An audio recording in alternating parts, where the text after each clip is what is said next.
2025년 조기 대선을 20하루 앞둔 대선 레이스가 본격 시작됐습니다. 이재명 더불어민주당 대선 후보는 내란 심판의 압도적 승리를, 김문수 국민의힘 후보는 민생 대통령을, 이준석 개혁신당 후보는 세계와 견줄 수 있는 미래형 이공계 대통령을 전면에 앞세웠습니다. 심야 뒤집기로 김문수 후보가 전격적으로 국민의힘 최종 대선 후보로 나섰지만 국민의힘 내용이 계속되고 있습니다. 윤석열 전 대통령과의 관계를 정리해야 한다는 당내 목소리와 함께 충도 확장의 걸림돌로 윤 전 대통령의 그림자가 계속 드리고 있습니다. 여러분 안녕하십니까? 열뷰 시작하겠습니다. 김진욱 민주당 중앙선대위 대변인, 정치평론가 최진영 변호사 나오셨습니다. 어서 오십시오. 네, 안녕하십니까. 예, 모두 잘 지내셨죠? 예, 바쁘게 지내고 있습니다. 본격적으로 시작되면서 더 바빠지게 생기셨는데 우리 최진영 변호사님께서는 당에 이제 본격적으로 대선 선대위 본격적으로 합류를 하실 것 같다고. 기쁜 소식이 방금 도착했죠? 뭐 꼭 그런 건 아닌데요. 지금 후보님 미디어 특보로 네. 활동을 시작을 할 것 같습니다. 예, 축하드립니다. 네, 열심히 한번 뛰어보겠습니다. 특히 김진욱 우리 대변인 형님이 계시는데 예. 한번 카운터파트로 더 신나게 우리 아이뉴스 24 한번 예. 해보기 싶습니다. 축하드립니다. 대선판에서 저희 여의비 아주 불꽃이 튀겠습니다. 예.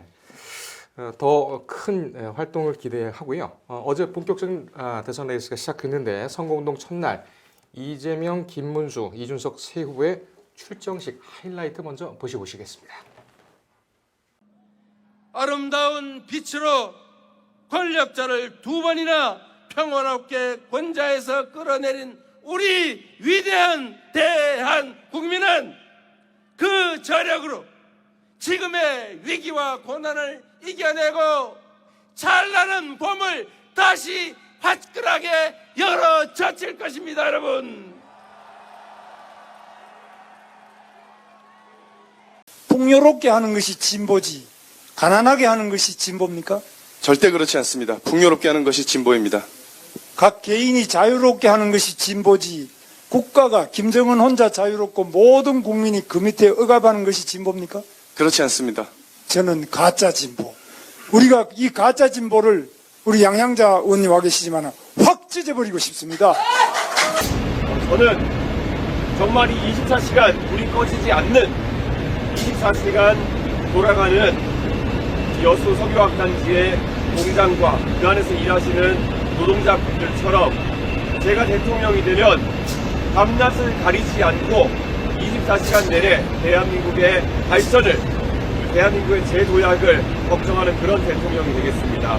예, 아주 이재명 후보의 기세가 아주 대단하군요. 예, 이제 광장에서 또 첫 출정식을 하셨고 김문수 후보님은 또 일일이 다 선대위 간부들에게 임명장을 또 나누셨고 이준석 후보도 아주 바쁘게 다녔습니다. 이번은 이제 서울 광화문 광장, 김문수 후보는 가락동 농수산물 시장하고 대구, 그다음에 여주의 산단을 먼저 찾아간 이준석 후보, 서울 청계천 광장에서 아마 활동을 첫날 마무리를 한 것 같은데 새 후보의 첫날 대선 풍경 어떻게 보셨습니까? 일단 다른 후보님들에 대해서는 제가 거론하는 게 좀 적절하지 않아 보여서 좀 빼고요. 일단 민주당의 이재명 후보가 왜 광장을 선택했는가 하는 부분을 좀 말씀을 좀 드려야 될 것 같습니다. 이번 조기 대선이 발생한 것은 지난 12.3 비상계엄이 그 윤석열 전 대통령의 파면으로 이루어진 과정들 속에서 결과적으로 보면 이 윤석열 전 대통령을 파면시킨 건 헌법재판소지만 비상계엄 자체를 다 막아내고 파면에 이르기까지 만든 건 이 비세혁명이라고 하는 국민들께서 해주신 것이다. 근데 여전히 이 내란 상황들이 좀 종식되지 않고 있고 이번 대선을 통해서 정권 교체를 통해서 그 내란 상황을 종식시켜야 된다. 헌정 질서를 파괴한 세력 대 헌정 질서를 회복하는 세력이 다시 한번 맞붙게 되는 그런 대선이다라는 의미가 하나 있는 것이고 광장이라는 공간은 사실은 이 통합과 소통의 그 공간입니다. 그런 공간에서 지금 이렇게 양극단으로 갈라져 있는 대한민국의 어떤 상황들을 하나로 좀 모아내는 그런 과정들이 좀 필요하다라고 생각했고 또 이 그 광장에서 많은 국민들과 함께 이번 대선에서의 압도적인 승리를 만들기 위해서 함께 노력하겠다라는 그런 의미를 담았다 이렇게 말씀을 좀 드리고 싶어요. 예. 김문수 후보는 첫날 행보 어떻게 저희가 봐야 될까요? 민생, 중도, 보수를 아우르는 전략이었다. 사실 새벽 5시에 우리 민생이 살아있는 가락동 농수산물 시장에서 예. 실질적인 그 첫날 테이프를 끊은 것 아니겠습니까? 그 말씀이 서민 경제를 지원하겠다는 가장 큰 강력한 메시지를 던진 것이 바로 가락동 시장이라 생각합니다. 더불어서 가락동 시장의 어떤 유세를 끝낸 다음에는 경부선 어떻게 보면은 그 대선 열차를 탄 것 아니겠습니까? 경부선을 타고 그 대전에 있는 현충원 묘원을 해서 거기서 그 참배를 했는데 충청도란 것이 상징적으로 스윙보터 지역 아니겠습니까? 지금 뭐 충북 그 지사님이나 대전 시장님은 국민의힘을 이지만 사실 국회의원들은 민주당 쪽이 훨씬 더 많은 그런 지역이다 보니까 중도의 표심을 잡기 위한 스윙보터 표심을 잡기 위한 나름대로의 어떤 강력한 한 수였다. 나아가 바로 직격을 어디로 했습니까? 보수의 심장이라고 할 수 있는 대구의 서문시장을 갔습니다. 그 얘기가 있더라고요. 서문시장이 디비졌다. 디비전. 네, 그러니까 서문시장에서 정말 많은 분들이 정말 김문수 대통령을 연호하는 모습을 봤는데 말씀드린 것처럼 서울에서 시작해서 충청도로 그리고 보수의 심장 대구로 지금 갔던 그 모습은 1차적으로 지난 그 어떻게 보면 그 경선 과정에서 흩어졌던 중도 표심과 나아가 보수 표심을 잡기 위한 첫날의 묵직한 포석이 이루어졌고 그것을 통해서 서울에 있는 서민들에 대한 표심 그리고 중도층 표심 나아가 보수를 아우르려고 하는 그런 의도가 충분히 국민들에게 전달된 첫날이 아니었나 그렇게 평가합니다. 유독 오늘 멘트에 힘이 실리시는군요. 어제 힘이 실리시는 거에 제가 또 이렇게 좀 반박을 바로 드리긴 좀 그런데 제가 어제 김문수 후보님의 첫 일정을 보면서 여전히 아직까지 이 후보 교체 파동의 그 늪을 벗어나지 못하신 게 아닌가. 그 때문에 준비가 상당히 미약했구나라는 생각을 안 할 수가 없어요. 서민 경제 다 중요하고 민생 경제도 중요하죠. 이것을 빠르게 회복시켜야 된다라는 것도 저희 민주당은 다 동의하고 있고 그런 방향으로 가야 된다는 것도 동의합니다. 다만 지금 이 가락시장에서 시작해서 서문시장까지 가시는 과정, 이 과정들을 보면 여기에서 과연 중도층을 잡으려고 하는 그런 중도층 민심에 소구할 만한 메시지가 있었는가? 결과적으로 보면 지금 지난 5월 10일 파동이라고 할까요? 후보 교체 파동을 겪으면서 당이 분열되고 보수의 어떤 지지가 분열되는 상황들을 막기 위해서 소위 내홍을 수습하기 위해서 보수의 심장이라고 하는 대구부터 달려가신 게 아닌가라고 밖에서는 보여지더라고요. 그리고 중도층의 표심을 겨냥하신다고 하셨으면 어제 대전 현충원에서 사실은 좀 다른 메시지가 나왔었기를 전 기대했었습니다.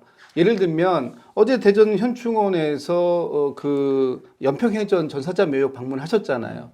거기까지는 전 이해됩니다. 그런데 거기에서 최혜병 그 묘소를 패싱하셨어요. 그리고 나서 그것에 대해서 언론인들이 질문을 했을 때 다 갈 수는 없었다 이렇게 말씀을 하시더라고요. 그러면 지금 그리고 나서 그 바로 뒤에 김용태 비대위원장 그 내정자가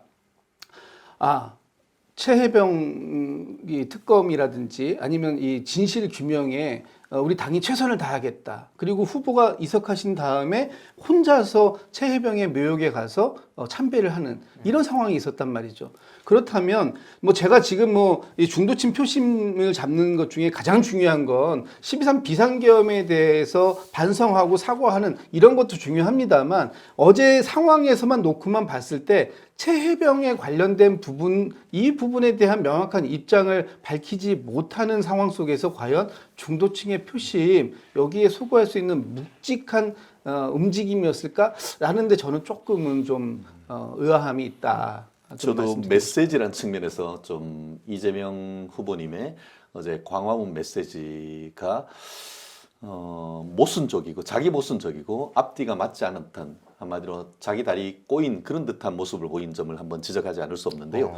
광장이란 것은 말 그대로 소통과 통합의 공간입니다. 그런데 앞에서는 소통이라고 지금 소통을 하는 장소라고 해서 광장을 찾았지만 거기에서 통합 메시지는 제 귀에 1도 남지 않고 여전히 내란 종식 이번 그 김문수 후보에 대해서 내란 동조 세력 이런 식으로 해가지고 어떻게 보면 장소는 소통의 장과 통합의 장을 했지만 거기에서 나온 메시지란 것은 결국 정치 보복 않겠다고 했더니 진짜 정치 보복 안 할 줄 알았냐라고 하는 그런 어떤 그 비판. 한마디로 거기에서 통합을 메시지라고 요구하는 오히려 이번 대선을 내란 세력 대 반내란 세력 이런 식으로 해서 국민을 갈라치게 하려고 하는 그런 메시지가 너무 강했단 말이에요. 과연 그러한 메시지가 이재명의 그 대통령 만들기에 도움이 되는지에 대해서는 상당히 의문이 아닌가. 말씀드린 것처럼 장소와 메시지가 서로 하나도 이렇게 상응하지 않는 그런 모습 속에서 과연 통합의 대통령으로 적합할지 지금은 이재명이라고 하는데 지금은 이재명을 대통령으로 만들어야 되는 시간이라고 하는 것인지 지금 이재명이라는 사람이 대통령을 가르려고 나왔는지 그 부분에 대해서 여전히 의문을 가지게 됐던 그런 메시지를 내는 한계가 있었다고 저는 보입니다.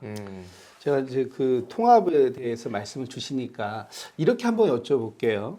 지금 이번에 국민의힘에서 김문수 후보와 한덕수 후보 뭐 단일화라고 뭐 쓰고 후보 강탈 사건이다 이렇게 읽어야 될지 모르겠는데 이 과정 속에서 어쨌든 그 당원들이 진압해 준 거 아닙니까? 이 사건을. 그런데 그렇게 그 이후에 지금 김문수 후보가 그런 그 후보를 강탈하려고 했던 후보를 강제적으로 교체하려고 했던 그 지휘부 또 그 친윤계 의원들 이런 분들에게 어떤 책임을 묻지 않고 그냥 과거의 일이다 그냥 덮고 갑시다라고 해서 덮어주는 것이 무조건적인 통합이라고 그렇게 보시나요? 결국 지금으로서는 민주당은 어떻게든 해서 이재희 전략을 펴려고 하죠. 한마디로 자중질환을 만들어가지고 쉽게 그냥 대통령을 먹으려고 하는 그런 전략을 어떻게든 지금 강하게 드라이브를 걸려고 하고 그러다 보니까 그동안에 있었던 그 자유우파의 메신저들을 계속 영입하려고 하는 그런 것도 하고 있는 것 아니겠습니까? 거기다가 어제 이재명 후보 같은 경우에는 본인의 페이스북에 홍준표 후보님 낭만주의자라고 해서 미국 갔다 오시면은 뭐 막걸리 한잔 하시자 이런 부분도 계속 어떻게 보면은 이재희 전략 아니겠습니까?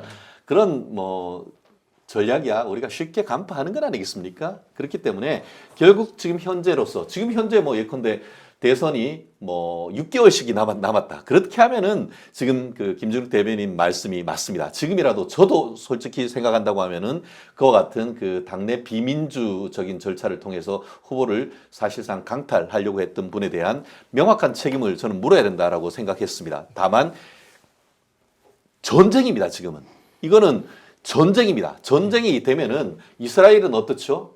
미국의 유학 같은 사람도 다 한국으로 이스라엘로 돌아오는 건 아니겠습니까? 그럼 홍준표 전 시장 돌아오시는 겁니까? 전 돌아와야 된다고 봅니다. 그렇듯이 지금은 홍준표 후보님 말씀처럼 지게 짝대기라도 하나가 필요한 그런 상황이기 때문에 다들 돌아오셔서 뭉쳐야 되고 거기다가 지금 국회의원들이 뛰지 않으면은 대선 지역 선거구에 가가지고 어떻게 유세를 합니까? 그렇기 때문에 사실 가장 어떻게 보면은 그 김문수 후보로서는 야속하고 좀 미울 수 있는 부분이 권성동 후보님, 의원님이십니다. 하지만 그에 대한 책임을 물으려고 하는데 아니다라고 하면서 바로 선을 그었습니다. 그러면서 지금은 책임을 물을 때가 아니고 통합을 할 때다.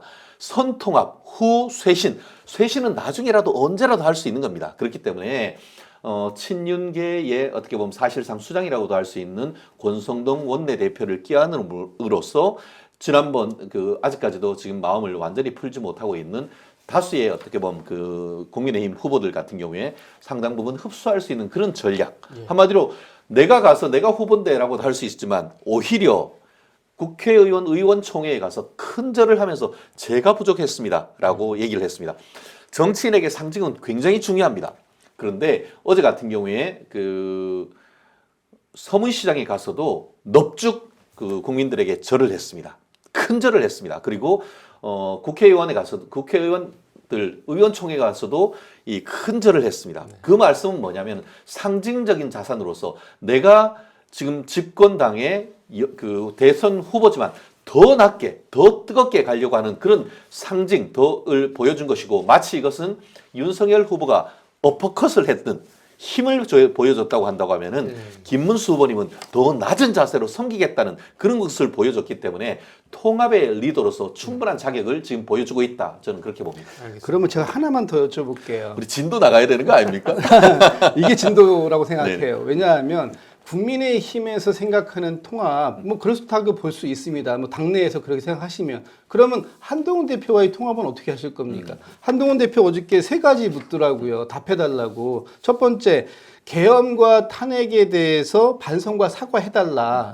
그다음에 두 번째, 윤석열 전 대통령 부부와의 절연, 출당 이거 요구하지 않았습니까? 세 번째가 단일화를 내걸고 김문수 후보가 한덕수 전 후보와의 단일화를 내걸고 당선된 것, 후보로서 최종적으로 당선된 것 이것에 대해서도 사과해달라 이렇게 얘기하는데 저는 뭐 세 번째 거는 이미 후보가 되신 분에게 그런 사과가 뭔 의미가 있겠습니까? 그래서 그건 빼고 앞에 2개에 대해서 특히 12.3 비상계엄에 대해서 또 윤석열 전 대통령의 탄핵에 반대했던 것에 대해서 그리고 지금 현재까지도 윤석열 전 대통령이 국민의힘의 1호 당원인 이 상황 그리고 김문수 후보를 위해서 본인이 SNS에다가 지지 메시지를 내셨잖아요. 이런 것들에 대한 입장이 명확하지 않다. 김문수 후보는 도대체 이 입장에 대해서 어떤 스탠스를 가지고 가실 건지 그래도 그 스탠스가 과연 한동훈 후보를 품어 안을 수 있는 통합을 이룰 수 있는 것인지 저는 그 부분에 대해서 굉장히 좀 회의적인데 어떻게 생각하세요?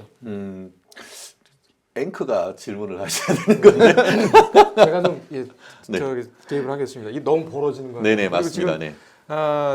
질문하신 부분이 그 뒤에 다 저희가 네, 준비를 맞습니다. 한 네. 내용이기 때문에 순서에 다 있습니다. 예, 잠깐 정리를 좀 하고 가겠습니다. 여론조사를 먼저 보고 할까요? 지금 방금 나왔는데 대선 후보 공식 등록 이후 첫 실시된 여론조사입니다. 이재명 더불어민주당 후보하고 국민의힘 김문수 후보 간 지지율이 오차범위 바뀐 11.3%포인트까지 벌어졌군요. 이준석 개혁신당 후보는 5.7%의 지지를 얻었습니다. 이날 여론조사 업체 한길리서치가 글로벌 이코노믹 의뢰로 지난 11일에서 12일 양일간 전국 만 18세 이상 남녀 1,513명을 대상으로 실시한 여론조사 결과입니다. 대통령 후보 지지도에서 이재명 후보가 49.5%, 한 2%포인트 좀 떨어진 것 같기도 하고요. 김문수 후보가 38.2% 지지를 받았습니다. 이재명 후보에 대한 지지율이 김문수 후보보다 11.3%포인트 높았고 이준석 후보는 5.7% 지지를 받았습니다. 이렇게 나왔는데 자세한 내용은 중앙선거 여론조사 심의위원회 홈페이지를 참고하시면 되겠습니다. 자, 이렇게 이제 성적표가 나왔습니다. 네. 이게 이제 지금 점점 모아지거나 아니면은 벌어지거나 이렇게 될 텐데 지금 분분합니다. 3자 구도다. 아니면은 1강 1중 1약이다. 이렇게 보시는 분들도 있으신데 두 분들께서는 지금 판세 어떻게 보시나요? 제가 먼저 간단히 예. 말씀드리죠. 어제 한길 리서치가 결과가 나왔습니다. 첫 번째 그 대선 시작하자마자 나온 여론조사라는 점에서 굉장히 중요한 시점인데요. 아마 그 민주당 난리 났다 뭐 이렇게 좀 평가할 수 있는 건 아니겠습니까? 네. 한 줄 정리한다고 하면은 단 하루 만에 김문수 7.1% 상승, 이재명 2.6% 하락, 이준석 0.6% 하락. 여론조사는 그 시점 자체의 어떤 그런 그 수치보다도 흐름이 중요한 것 아니겠습니까? 지난 주말에 그 난리를 쳤습니다만 결국 후보로 지정되자마자 지난주 대비 김문수 후보가 7.1% 급상승했습니다.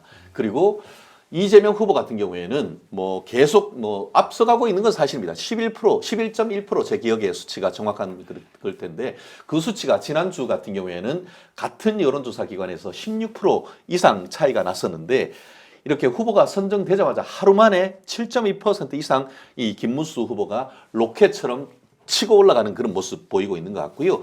더불어서 이 부분 같은 경우에는 어제 이제 그 여론조사 결과가 나왔다는 것은 이틀 전에 어떤 그 여론조사가 이루어졌다. 그 말씀은 뭐냐면은 이 난국 속에 국민의힘의 이 공천 파장 속에서도 이 정도의 어떤 어떤 그 여론조사 결과가 나왔다는 것은 앞으로 남은 21일간의 어떤 그 정말 드라마틱한 급반전의 가능성을 시사한 그런 부분이기 때문에 국민의힘으로서는 지금 올바른 방향으로 가고 있다. 그리고 결국 지도 밖으로 행군하라. 보수 결집이 상당 부분 이루어지고 있는데요. 어제 같은 경우에 어떤 부분이 있냐면은 여전히 어떻게 보면 정권 교체 여력이 정권 유지보다 높습니다. 그런데 어제 나왔던 한길 리서치에서 보면은 정권을 그대로 유지해야 된다라는 그 퍼센테이지가 제 기억에 한 38점 몇 퍼센트가 나왔고 예.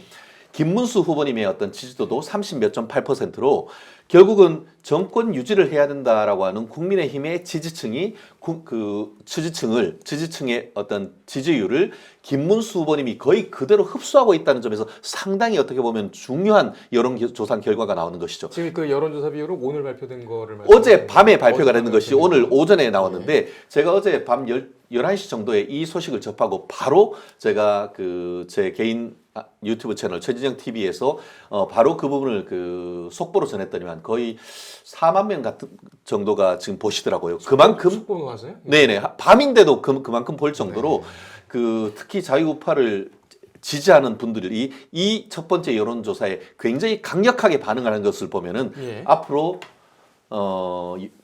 대선전 끝날 때까지 끝난 것이 아니라라는 걸 보여주는 대표적인 여론조사 결과가 아닌가 봅니다. 김 대변인 어떻게 풀이하십니까? 저는 당연히 이런 결과들이 있을 거라고 예상을 했어요. 어차피 이 본격적인 선거 국면으로 들어가면 양당을 지지하는 지지층들은 최대한 결집을 할 수밖에 없는 상황일 것이다. 다만 그 과정 속에서 변수가 된다면 이준석 후보가 어느 정도나 그 지지를 획득해 갈 수 있는가 이런 정도의 변수가 있지 나머지는 비슷하다고 봤고요.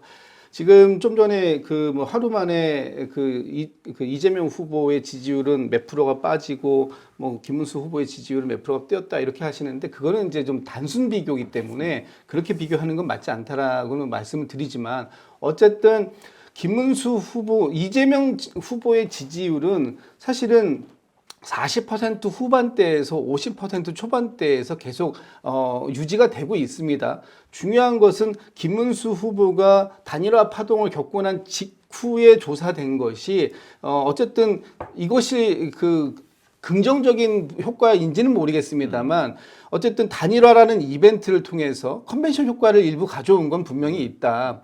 언제까지 이 상황을 유지해 갈 것인가 하는 부분, 이런 부분을 앞으로 남은 20여일 동안 계속해서 변화가 있을 수 있기 때문에 이런 부분 저 얘기하고요. 여기에서 주목해 봐야 될 부분은 저는 이런 부분이 있다고 생각해요.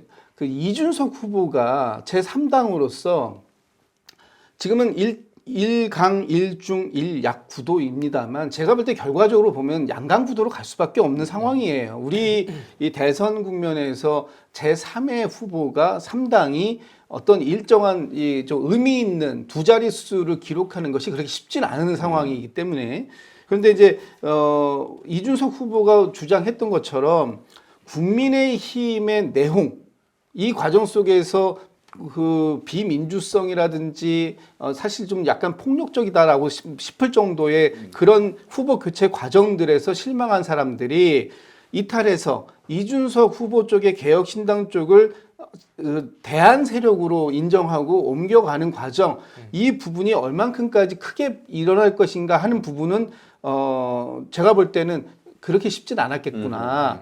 바로 어쨌든 이 한덕수 후보가 된 것이 아니라 김문수 후보가 됐고 김문수 후보가 되는 과정에서 이 당의 지도부와 다르게 일반 당원들은 그 부분에 대해서 제지를 할 수 있을 정도의 집단지성은 있었다. 그리고 또 한 가지는 여기에 지금 이준석 후보가 내세우는 그런 약간 어떤 이 새로운 그 세대 교체 이 부분까지 가기에는 아직은 좀 거리감이 있었구나. 그러니까 이 결과 하나만 놓고 얘기하면은 그 정도는 분석이 가능한데 앞으로 이 부분에 있어서 김문수 후보가 지금은 살짝 이제 그 단일 후보가 되었기 때문에 올라간 그런 컨벤션 효과가 있는데 이 컨벤션 효과가 계속 유지될 것인가 하는 부분은 좀 지켜볼 필요는 있겠다 이런 생각 듭니다. 공감합니다. 네.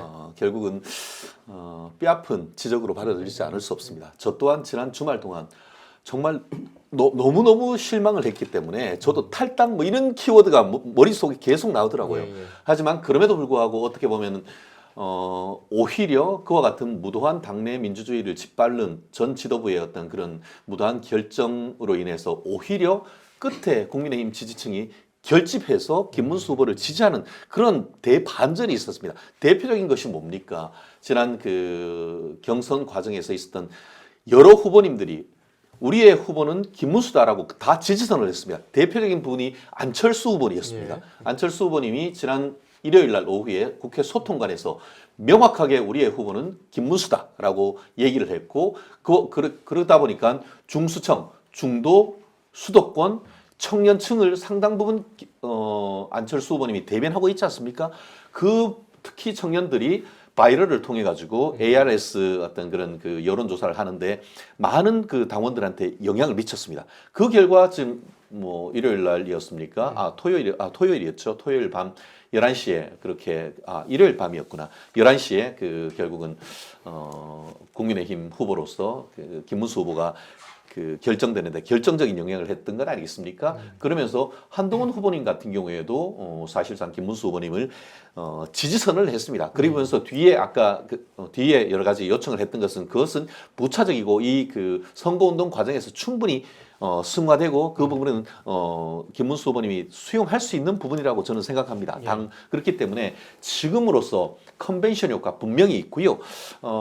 지난 그 어떻게 보면 박근혜 전 대통령 때의 탄핵 이후에 문재인 후보가 당선이 됐습니다만 그때도 홍준표 그리고 안철수 이런 분들의 합은 오히려 그 문재인 후보보다 더 높았던 그런 부분이 이번과 거의 겹치는 부분이 아닌가 싶은데요. 예. 지금 분명히 이재명 후보가 앞서가는 건 사실입니다. 그렇지만 지금 그 보수와 자유우파가 결집하고 인간 김문수, 인간 이재명의 어떤 대비가 된다라고 한다고 하면은 이 부분에 있어서는 끝까지 갔을 때에 아주 치열한 박빙의 승부가 될 것이라고 저는 예측을 합니다. 알겠습니다. 자, 이준석 후보 얘기도 좀 해보겠습니다. 이준석 후보는 선대위 첫날 상징적인 의미도 좀 있겠습니다만은 이재명 대 이준석, 이준석 대 이재명 양강 구도를 만들겠다 이렇게 나왔단 말이에요. 그리고 지금 15% 지지율보다 20%까지 한번 보겠다라는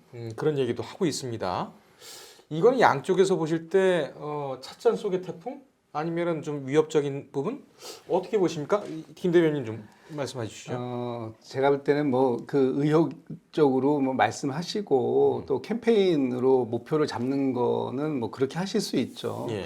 그런데 지금 국민의힘에서 이탈하는 세력들이 없는 한, 또 많지 않는 한, 개혁신당이 가져갈 수 있는 전체적인 이 포션은 파이는 그렇게 크지 않다. 크지 않다. 지금의 한 5.7에서 한 7% 요 안쪽으로 계속 왔다 갔다 하지 않습니까? 예. 이 상황을 뛰어넘으려면 다른 무엇이 필요해요. 그 다른 무엇을 이준석 그 후보가 지금 단기간에 보여주기는 좀 어렵지 않을까. 예. 결과적으로 보면 이준석 후보가 완주를 해내려면 또 완주를 해서 의미 있게 첫 번째 도전을 좀 써 내려가려면 정리하려면 가급적이면은 2자리를 넘기는 것이 가장 좋겠지만 아마 한 자리라고 하더라도 이 뭐 7% 8%대 후반 정도의 그 포션을 기록했다면 의미 있다고 볼 수 있어요. 근데 이제 10%를 넘어가면 선거법상 이 선거 비용의 50%를 보존받고 15%를 넘기면 이제 100%를 보존받잖아요. 본인의 욕심은 뭐 이제 그러고 싶겠지만 이제 제3당이라는 지금 개혁신당이 조직력이라든지 또는 자금력이라든지 또 지금 뭐 그 이 이슈 파이팅이라든지 이런 여러 가지 면에서 다 좀 어렵다. 이거는 뭐 객관적인 사실이 아닐까 싶고 결론적으로 보면은 양당 체제에서 이준석 후보가 본인들의 색깔을 얼만큼 분명히 낼 수 있는가 하는 부분이 이제 이준석 후보의 큰 숙제이자 이번에 이제 그 어필 포인트가 거기에 전 있다고 봅니다. 알겠습니다. 청년 정치인이 이제는 중년 정치인으로 됐습니다. 40살을 지난 3월달 넘었기 때문에 대선 후보로 나오는 것 정말 보수 큰 틀에서 봐서 보수의 리더로서의 어떤 미래는 여전히 밝다라고 생각합니다. 하지만 대한민국이 양당 시스템 하에서 제3당의 어떤 그 역할이 상당 부분 역사적으로 봤을 때 제한적이었죠. 사실 2017년의 대선 같은 경우에 안철수 후보가 국민의 당 녹색 바람을 일으켰습니다. 예.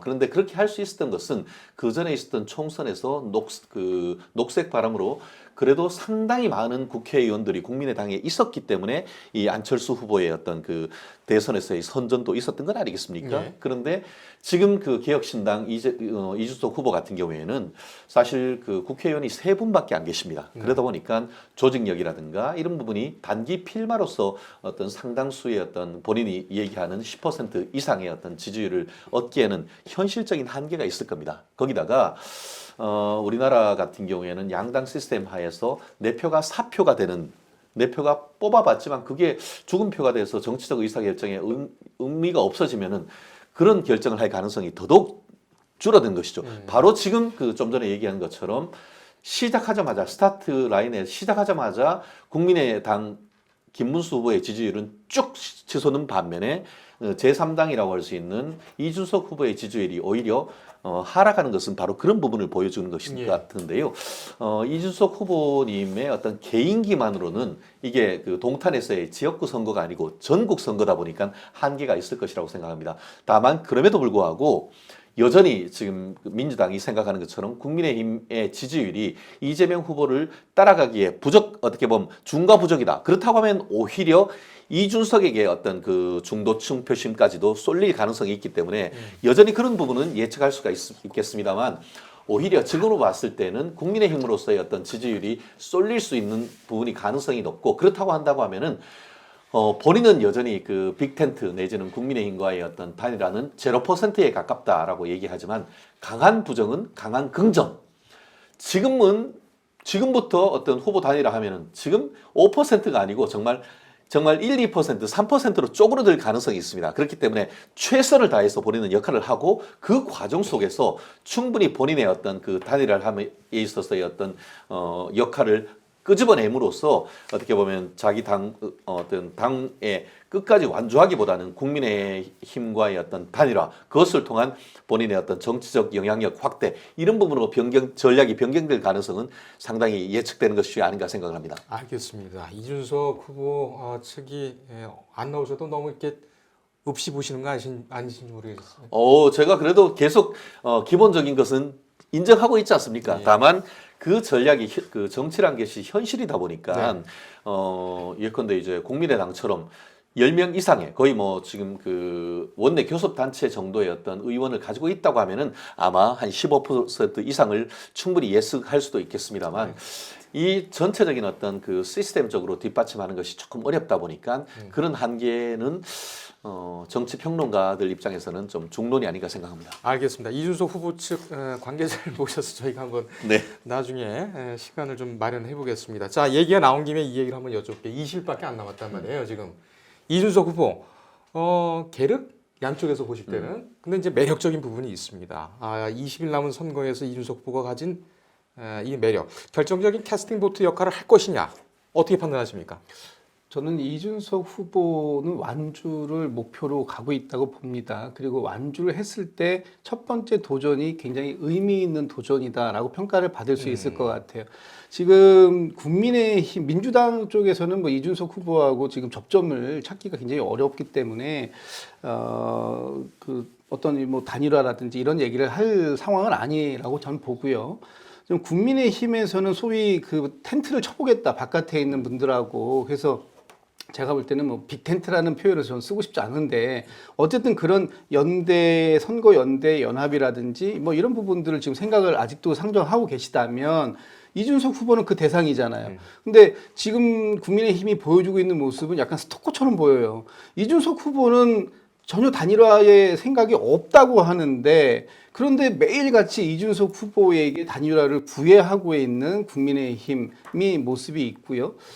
그러다 보면 이준석 후보는 결과적으로 안 할 것 같은데, 국민의힘에선 또 하나의 또 고민거리가 있긴 합니다. 밖에 있는 세력 중에 지금 이번에 대선 후보로 출마하신 분들이 3분만 계신 건 아니에요. 총 7분이 계시니까. 그 중에 정당을 갖고 있는 이 정광훈 목사가 중심이 되어 있다고 하는 소위 아스팔트 우파를 상징한다고 하는 자유통일당에서도 후보를 냈잖아요.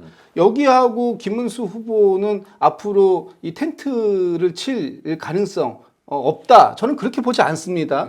근데 그렇게 될까봐, 그래서 마치 김문수 후보가 이 자유통일당의 어떤 교두보가 될까봐 이번에 후보를 교체해야 되겠다라고 하는 이유 중에 하나가 김문수 후보와 자유통일당과의 관계, 이 부분이 있다고 제가 들었거든요. 국민의힘의 관계자들로부터. 그렇다면 이준석 후보가 캐스팅 보트가 되는 것이 아니라 오히려 자유통일당의 후보가 국민의힘에게는 캐스팅 보트가 될 가능성이 있는 거 아니냐. 저는 뭐 그런 전망도 좀 해볼 수 있는 거 아닌가 싶습니다. 저는 그 부분에 대해서 이런 반론을 펼치고 싶습니다. 민주당이 지난번에 준연동형 비례대표제를 도입하고 할 때 이른바 검수완박법하고 정의당과 어떻게 보면 서로 선거 연대를 한다는 식으로 해서 짬짬이 해서 그걸 다 통과시켰습니다. 그래놓고는 어떻게 했죠? 정의당 내팽 겨치고 통합진보당, 헌법재판소에서 위원정당으로 해산된 통합진보당의 후신이라고 일컬어지는 진보당과 선거 연대를 해서 진보당의 울산의 지역구 1석과 비례 2석에서 3석을 안겨줬습니다. 그러면 헌법재판소에서 헌법에 위반된다는 정당이라고 해서 해산까지 됐던 그 정당과 극좌 정당과 선거 연대를 했던 그 민주당은 이 부분에 대해서 국민들에게 사과해야 되는 건 아닙니까? 그 입장에 대해서 한번 되묻고 싶습니다. 그리고 반면에 지난번 총선 같은 경우에도 자유통일당이 후보를 냈고 석동현 변호사님까지 끌어들여 가지고 비례대표 1번을 줬지만 거기에 한 석도 나오지가 않았습니다. 어떤 식으로는 해서 민주당 같은 경우에는 국민의힘을 극우 정당과의 어떤 그런 것을 해서 그런 프레임을 계속 걸려고 하지만 그런 시도는 먹히지가 않습니다. 이른바 흘러간 물레방아다 이렇게 생각을 하고요. 오히려 그에 대한 반성은 국민의힘보다 오히려 민주당이 극좌 정당이라고 해서 헌법재판소에서 해산까지 된 진보당에 3석을 준 그것에 대한 국민의 어떤 질문에 저는 오히려 먼저 답해야 된다고 봅니다. 알겠습니다. 그 점에 대해서 답 드릴 테니까 그러면 저거 좀 말씀해 주세요. 그러니까 앞으로 이거는 이제 흘러간 물이라고 지금 이제 우리 최 변호사께서 말씀을 주셨으니까 그 흘러간 물에 대해서는 국민들께서 총선에서 평가해 주신 거 아닙니까? 그러면 이번 대선에서 국민들이 평가를 받기 위해서 그러면 이 자유통일당과 국민의힘은 연대의 가능성이 있는 겁니까? 없는 겁니까? 굳이 연대할 필요성은 없다고 봅니다. 그리고 그 자유통일당에서 연대하고자 한다고 해서 국민의힘 지지자들이 거기에 다 동의할 수도 없는 것이고 어쨌든 자유통일당도 정당이고 집권을 생각하고 있기 때문에 후보 내는 거 아닙니까? 그건 그분들의 자유인 것입니다. 하지만 그분들이 후보를 냈다고 해서 완주할 수 있을지 그리고 자유통일당의 당원이란 분들이 최종적으로 구주화 후보를 지지할지 오히려 사표 방지 심리상 그 자유통일당의 당원이라 한다 하더라도 그분들이 오히려 선거연대라는 걸 얘기하지 않는다 하더라도 김문수 후보를 지지해서 결국 이재명을 막을 수 있는 사람이 누구냐 했을 때 표가 나뉘면은 막을 수 없다. 한 표라도 더 모이자라는 취지에서 제가 봤을 때는 자유통일당 후보 그 지지자들조차도 최종적인 투표로 갈 때는 국민의힘 후보를 찍을 가능성, 굳이 연대를 하지 않는다 하더라도 그렇게 될 가능성이 훨씬 높다고 생각합니다. 알겠습니다. 제가 정리하겠습니다. 예, 과열되고 있어가지고 지금 또 할 얘기도 많이. 네네. 예. 이게 중간에서 보니까 양쪽 당 양쪽 지금 다 비슷한 약점을 좀 갖고 있군요. 예. 닮은 꼴인 그렇죠? 것도 같습니다. 다음 질문 넘어가겠습니다. 자, 이재명 후보 얘기 좀 해보죠. 이재명 후보는 글쎄요, 지금 기세가 대단하고 대세론을 좀 타고 있습니다. 그래서 언론들도 그렇고 또 많이 이렇게 지켜보신 분들 얘기가 그 얘기 많이 합니다. 방탄복 어제 입고 나오셨던 부분하고 파란 운동화, 빨간 무늬 이 얘기를 좀 많이 합니다. 근데 이 얘기는 좀 편면적인 것 같고 홍준표 후보는 이재명 후보에 대해서 이렇게 과거에 평가를 하신 적이 있어요. 대통령 되기 위해서는 너무 거칠게 살아왔다. 이런 말씀을 하셨었는데 홍준표 의원, 홍준표 전 시장 진짜 영입 마음이 있으신 건가요? 글쎄요, 그것은 제가 잘 모르겠습니다. 그리고 또 홍준표 전 대구시장님은 지금 이제 미국에 이제 체류를 하고 계시는 상황이고, 그런데 홍준표 전 대구시장님은 어떤 생각인지 몰라도 홍준표 전 대구시장님을 지지하셨던 분들, 이분들은 오늘 오전에 이재명 대통령 후보 지지 선언을 저희 당에 오셔서 해주셨어요. 몇 분인지는 제가 잘 모르겠습니다만 많은 분들이 오늘 홍사모 해가지고 오셔가지고 또 지지 선언을 하셨다는 걸 제가 지금 메시지로 이제 확인을 하고 있는데 저는 홍준표 전 대구시장님께서 이미 이제 본인은 정계를 은퇴하겠다 이렇게 얘기를 하셨기 때문에 앞으로 미국에서 돌아오신 이후에 무엇을 어떻게 하실지는 이제 새로운 구상을 들어봐야 될 것 같고, 지금 이 대선과 관련돼서만 얘기한다면 홍준표 전 대구시장님께서 30년 동안 국민의힘에 들어갔다 나갔다 하신 적은 있어도 어쨌든 소속으로 정치 활동을 하셨고, 그런데 이번에 전당대회가 끝나자마자 탈당, 그리고 저는 개인적 탈당뿐만 아니라 사모님까지 같이 모시고 동반 탈당을 하셨더라고요. 이 부분은 국민의힘에 대한 상당한 항의성 표시가 있는 거 아니냐, 저는 그렇게 받아들여요.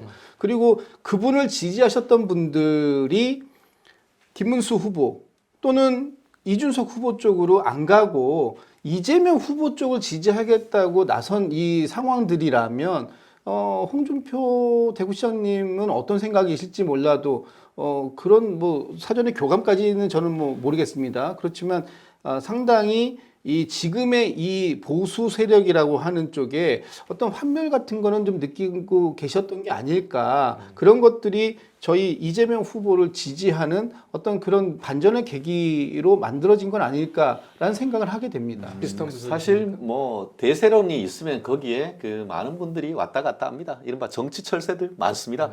오히려 지난 대선 같은 경우에는 민주당 지지층들의 상당수가 또 윤석열 대통령 지지했던 것도 제가 기억을 합니다. 그렇기 때문에 그것을 가지고 뭐라고 하긴 어렵고요.